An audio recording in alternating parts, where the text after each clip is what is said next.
The fourth goal of Sustainable Development Goals talks about ensuring inclusive and equitable education, quality education, and promoting lifelong learning for all.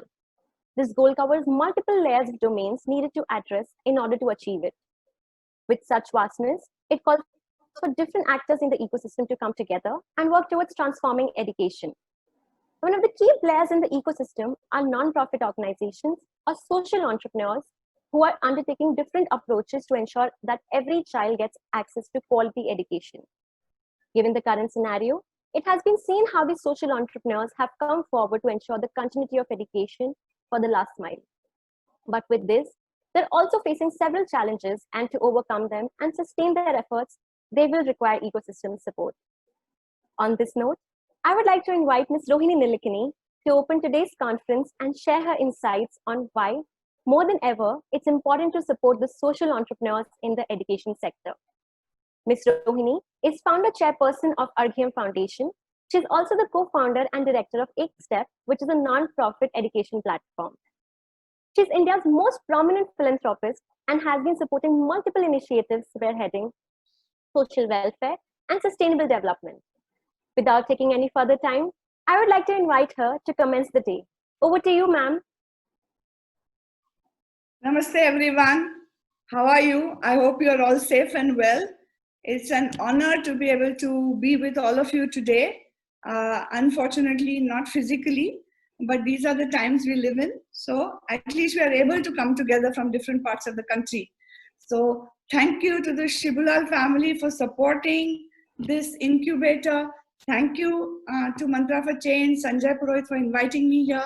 We have a very short time, so I'm going to go straight into a short speech, and then I really want to make it a little interactive. So if you send in your questions, I'd love to try and understand where you're coming from and respond. So straight into it, we are going to talk about why today education entrepreneurs are the need of the hour, right? We are going through really unbelievable times which could not have been imagined in December. This is the first time that certainly for 100 years, in public spaces, in their schools, in their classrooms, is dangerous for the children themselves and for society at large. Who would have thought we would reach this point, right? So therefore, because we cannot afford to let children's learning slip, right? We all have to put on our thinking hats and think very, very differently. Not like how we used to think in December, but how we need to be in 2022 and beyond. So this is a great time for education entrepreneurs such as yourselves who have been in this incubator, some of you first year, some of you third year. And this is a great opportunity for you to really make your values a springboard and innovate, experiment, and learn. Because you see, and my experience very briefly in education has been for 20 years. I started out Pratham. I'm sure everybody has heard of Pratham. It's one of the largest education NGOs in the world. And I was invited to join the Karnataka wing of Pratham, which we called Akshara Foundation in late 1999. And so I was there for about 8 years and then handed it over to a great team of leaders. And then in 2004, I co-founded Pratham Books, and we had the goal of putting a book in every child's hand. I was there for 10 years. And as I was leaving Pratham Books, because I think leadership must be rotated after a few years, we started, Nandan, myself and Shankar started EkStep Foundation with the goal that 200 million children must have better opportunities to learn. And we are reaching the time limit we had set for ourselves.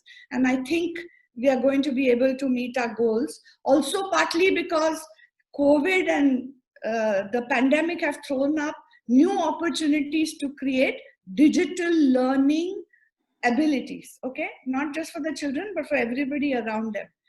Because I wanted to tell you that while there is a raging controversy on digital education and nothing can ever change, and you know that better than I do, the close physical, social, cultural contacts that a child can experience in her classroom with her peers, with a caring teacher. Nothing can replace that. But in these times, we have no choice but to think differently, right?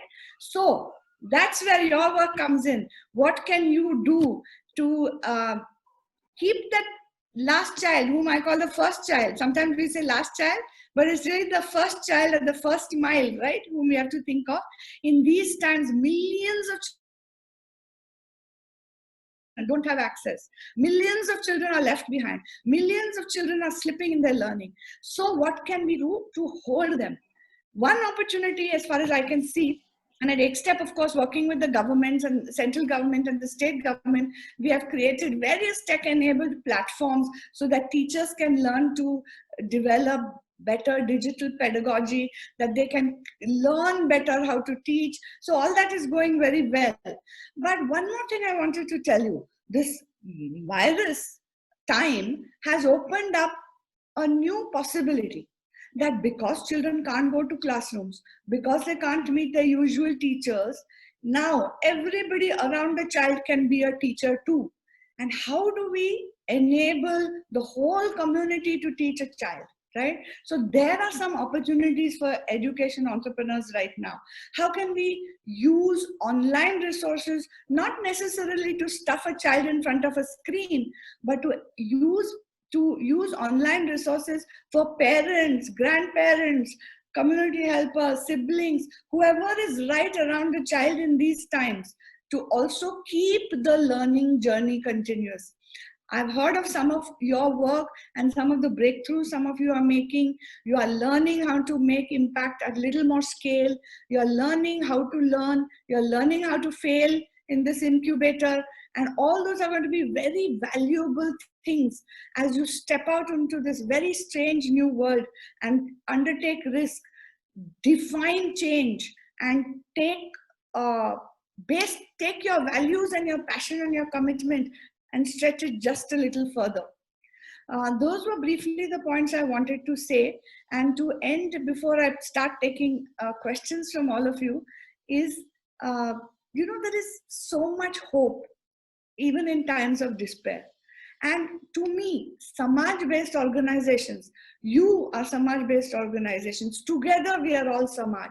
We have to keep on strengthening Samaj to develop the capacity to solve all sorts of crises and problems that are coming at us in so many ways right now.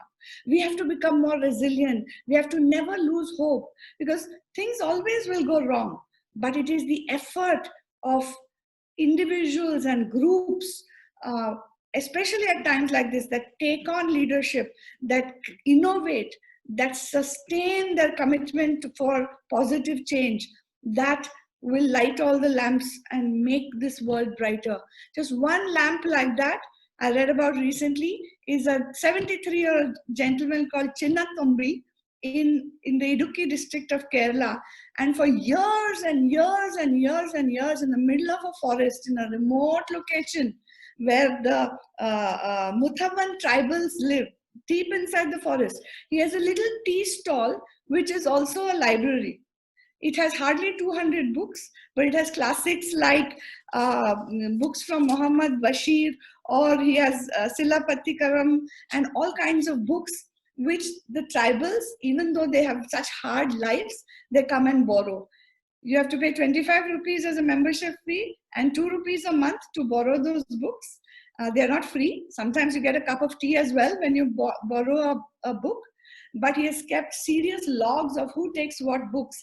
And over time, he has seen books being read again and again and again by people whom we, because we are ignorant sometimes, don't associate with reading classics. Imagine that man's commitment to reading, to literature, to learning, to education. That's the flame, that's the spirit that I hope all of you will keep in your hearts, especially in these times. As you exit from this incubator, as you start going out on your own, you now have a very strong network thanks to Edumentum.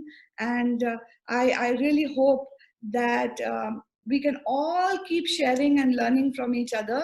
These are special times, but these are also very exciting opportunities for all of you education entrepreneurs. I know you have passion. I know you have commitment. I know most of you are very young, which is very important because young people have idealism, they have energy, they have enthusiasm, and they see the world differently. They don't mind making mistakes.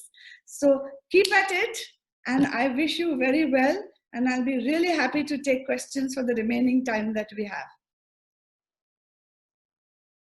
Thank you so much, ma'am. And we do have a lot of questions for you, definitely. So taking the first question, um, I always wonder that we talk about online classroom and teachers, but what about those children who are not able to access the internet and are out of the school, away from human touch?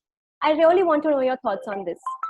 Yeah, so I've been writing and thinking a lot about this, especially because at Xstep we do help governments with digital platforms. So now let me be very clear. The future is digital, whether we like it or not. I will again repeat that that does not mean that children don't need physical classroom. It's extremely important, and I don't need to repeat that. However, in times like these, imagine if we didn't even have digital. The one thing we must do is, I think this is a real opportunity for government to understand that having a digital tool in one's home and in one's hand, right, whether it is a phone or a computer of some kind, it could be a shared resource. It doesn't have to be one person having one device, but that everybody now in their lives, just like we need roti, kapda, makan, shiksha, and swasthya, we also need access to digital public goods. And for the government to now universalize access, so that in fact there are no children left who don't have access to digital devices, is one way I think Samaj should push the Sarkar and the Bazaar. But remember, digital to keep, as I said, children in front of a screen. It could also mean that you use digital to enable the caring adults around the child to have access to those digital resources to learn better how to continue the child's education. So we need online. The future is digital. We cannot stay out of digital. The digital divide is already so huge that if we don't try to level up, which means instead of saying because some children don't have access, bring everybody down to a level where nobody has access. No, we have to think now, because this is not the last pandemic. This is not the last social crisis. Climate change is going to bring things that we can't even imagine right now. Some are playing out in Assam, some are playing out in Bihar. So we are going to need remote and distance learning journeys. How do we infuse the same value of caring, of sharing, right, of trust building in this new digital world? That's where I would like us all to focus, because we can't avoid that. As soon as we can go back to physical, we must and we should. But here is a chance to make even physical better through digital. Thank you so much, ma'am.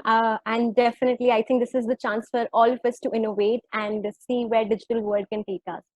Ma'am, we have, okay, the next question is, ma'am, what are the various ways by which the ecosystem can support the social impact organizations? Right. So when you say ecosystem, in this case, to support social sector, obviously there's a whole philanthropic community that needs to come forward. And that's why I think Edumentum and what you are doing, Mantra for Change, all of you are so important in the ecosystem to build the confidence of young entrepreneurs, whether they are for-profit or non-profit, to be able to access financial resources, human resources, and of course, training and capacity building. So we do need the philanthropic community to step up more, because I always feel like you never know where a good idea can come from. It's not only old people or experts or professionals who get good ideas, right? So it often comes from just anywhere. And to be able to discover who is that person in that anywhere and be able to draw them in to share their experiences and take those innovation risks, you do need the ecosystem to build out. I think a lot of intermediary organizations are springing up that are backed by philanthropic capital, just like as in this example, and we certainly need more of that. the government also understands that, in fact, especially in this pandemic, the social sector, they were the first responders. I mean, apart from the health community, they were right there. They were in touch with the people. They were able to respond immediately. So I do hope that this ecosystem supporting social entrepreneurs will build up even faster and make wider. It's happening. It's not happening as fast as we need, but I think these times will also trigger that. Let's hope for that. Yes, definitely, ma'am. And that is the hope that is keeping all of us motivated also right now. Yes. Okay, so ma'am, the next question is, how can NGO system collaborate and work at scale?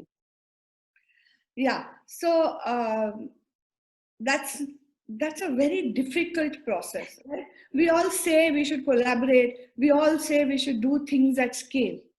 But as I'm sure Sanjay and others have been telling you, what's more important is not for us to scale, not for necessarily for our institutions to scale. We should scale organically as much as we can. But it is very important for the mission to scale, for the idea, the purpose, the societal mission behind what we do, that has to scale. And if that has to scale, and that's the real reason we are here, then the way we work, the way we think about scale has to be different. We have to think about openness, about shareable resources. Like suppose one entrepreneur develops some kind of toolkit for learning. How can that entrepreneur think that it's not that I keep this toolkit and I extract all the value from it, but how can I make it easier for other people to access this toolkit and in fact improve the toolkit so that those improvements can come back to me. So when I'm working with the children in my constituency, I'm able to have an improved toolkit. That is really the essence of collaboration, because we as institutions don't have all the answers. Even if you're a one-person institution or like us, a 200-person institution, we don't have all the answers. And if we want the mission to scale, we have to think about creative collaboration and collaborative creation. And I think that's the purpose of this kind of effort at Edumentum, that all of us can connect with each other, small and big, and scale as much as we need to scale without letting the idea of scale debilitate us, right? And make us brittle. So you have to scale in a flexible way. You have to scale in a way where even if your leadership within your organization crumbles or your institution crumbles, the work must continue. And I'll give you a very quick example of Pratham Books. When we decided to start Pratham Books, we wanted to make sure children didn't have books to read. Honestly, we did all the research. There were hardly 600 books available in India in all languages for children to actually buy and read. We said this doesn't work in a country where 300 million children need good books in their languages, accessible to them. And that's how we decided to create a sort of a platform approach at Pratham Books. We said, why should only publishers monopolize book creation? So we said, in a country of storytellers, where stories are told every night in every home, why can't everybody be part of this journey, putting a book in every child's hand? So we got on board people who are willing to give their time and talent, writers, illustrators, translators, editors. We opened up the idea of writing, publishing, and reading. And that's how the mission scaled, even though the organization scaled, but it didn't have to scale up to the level of the mission. So openness, allowing ideas, content, and tools to be shared and shared widely, that's how I think we can create ecosystem impact and scale. Thank you so much, ma'am. And I think this is the belief that at Edumentum also we value. And this is something that we are also going to explore in the coming sessions today. Thanks a lot. Ma'am, the next question is, you are a believer of the power of Samaj actors, but today there is always a power difference between Sarkar and Samaj. Yes. How do you suggest one moves towards finding a balance so that society improves? Some actionable tips for Samaj actors, please. Yeah. So first of all, let me say I talk a lot about Samaj, Bazaar, and Sarkar, and it is a continuum, right? What is Bazaar and Sarkar? Bazaar in the whenever it was started and created and then became more formal as the corporation 300, 200 years ago. What is bazaar? It is a way for people to find goods and services for each other. So the bazaar was created so that the samaj can benefit. What is sarkar? Sarkar is again, because we all need rule of law, we need some systemic improvements for individuals that individuals can't do. What is sarkar? Sarkar is set up to serve samaj. Sometimes we get confused about that. So I always say samaj is the first sector, and sarkar, that is the state, and bazaar, that is the market, were created to deliver goods, services and benefits so that samaj can keep on growing stronger. So first of all, Samaj organizations need to understand that, to understand that we as Samaj institutions are the agency to create real change. Sarkar and Bazaar will do what they have to do, but we have to create processes by which Sarkar is also accountable to the larger public interest. So once we understand that, we develop inner agency for that, I believe. And yes, Sarkar has become much more powerful. Bazaar has become much more powerful. But just look at this pandemic. Tell me who was there right in the beginning to help people? It was actors of the Samaj. And finally, what is state and markets? They're also people, no? They are not, Samaj also has people. People, all of us have the same kind of motivations. So for Samaj actors, it is very important to understand that the state is not some monopolistic, powerful sort of one single monolith. Okay, Sarkar is also, I mean, so did I say Samaj? I meant Sarkar. Sarkar is also people. It's not, so there are always going to be people in the Sarkar, in the state, in the government who align with your vision and ideals. Find those champions and work with them. It won't be easy, but when we talk of scale, we know we need the state. We know the state has the power and the resources. So constantly trying to align with the state, to even sometimes you have to take 2 steps forward and 1 step back.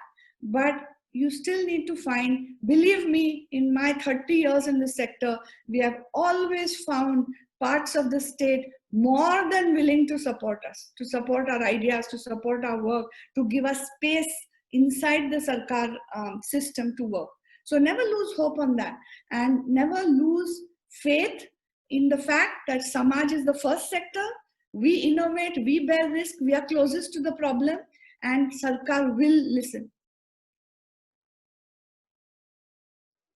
Thank you so much, ma'am. And thank you so much for underlining the aspect that Samaj is at the center and everything else revolves around it. I think that gives a lot of hope to everyone. The next question we have is, because of reverse migration, there is opportunity to engage youth and community engaging children. But post-lockdown, how to ensure that these youth or community women continue to engage children? Yeah. I mean, that's a tough question. We don't even know, even if there's no lockdown, we will still, I think for the next 1 year, we will still have to have new social protocols, and they will have to become a part of our lives. So when migrants, suppose migrants return back to the cities, I hope they will carry with them some experience of having integrated more with their own communities to bring some of the skills they learned from the cities, bring them to the villages and understand their villages' problems in a new light.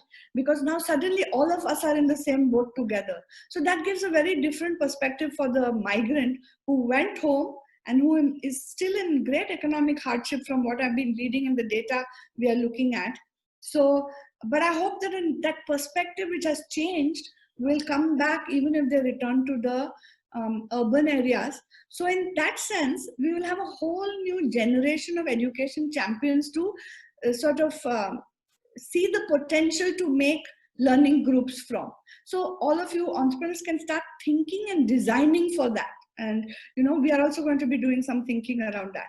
But back in the villages, suppose the migrants return to the cities, back in the villages, if they get emptied out after a year or so, what will be left behind?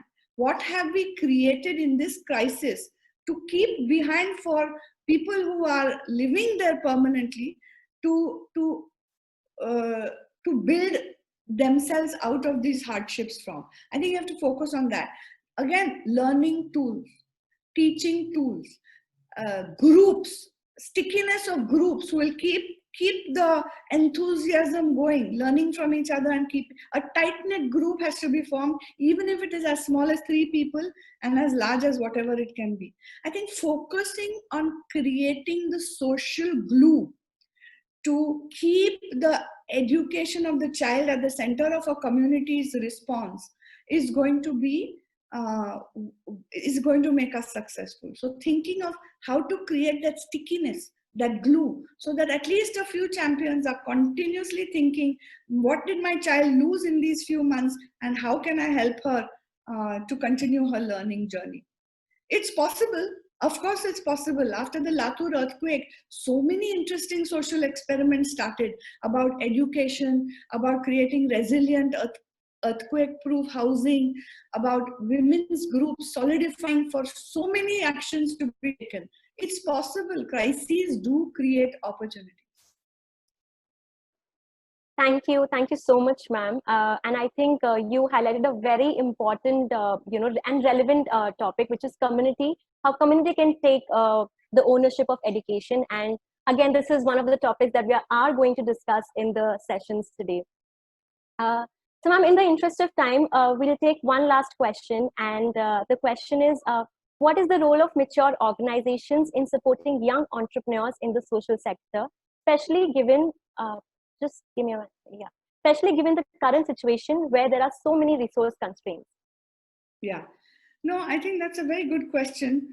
I think some of the mature organizations that I am a part of are very much thinking about this, that how do we, so most philanthropic organizations and mature organizations are keeping parts of their budget this year precisely for what you're asking, to help smaller organizations who are struggling for resources. So without conditions, they are saying, okay, we don't need your usual outcome reports. Just use this money as you see fit to continue on the mission. So that is happening. A lot more needs to happen, but it is happening. And I think you will see that, because mature organizations also are having resource constraints. Not all of them, but many of them. So they're in fact seeing better the power of collaborating with anybody, anywhere, because the idea of resource is changing from just financial to human. And once that shift happens, that resources are human resources, then they can be anywhere, right? If you switch from the idea of just finance to the idea of community and humans, resources and human skills, then the way you think of collaboration is also expanding and changing. And I do want to say, before we close for the education entrepreneurs, right now, because of, education demand has been established in India. Health demand is just growing, and because of the pandemic will become solid.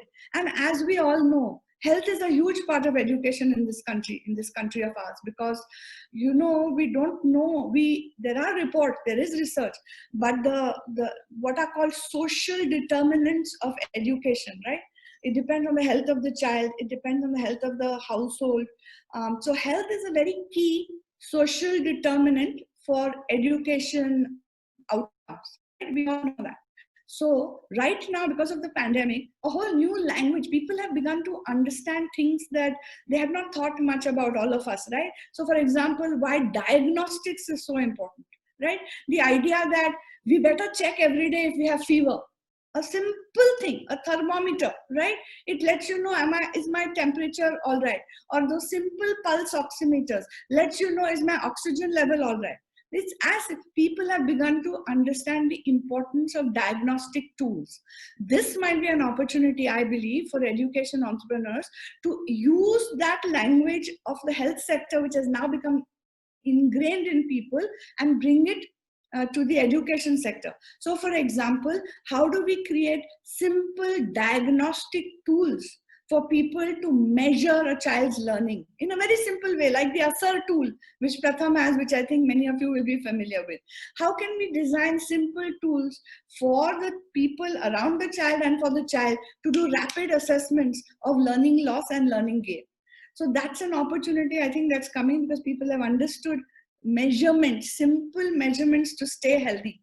Similarly, simple measurements to keep your learning healthy could be a new opportunity for all of you in these very difficult times. Unfortunately, I have to go now. I thank you all for the opportunity, for the good questions. I hope the rest of your conference goes very well. And I wish all of you in the incubator success and satisfaction from your work, because make no mistake, you are doing a human service, a very important key service for society. So thank you for what you do. Thank you for this opportunity to speak. Please stay safe, and please stay creative, and please stay committed, and please stay curious all the time. Namaste. Thank you.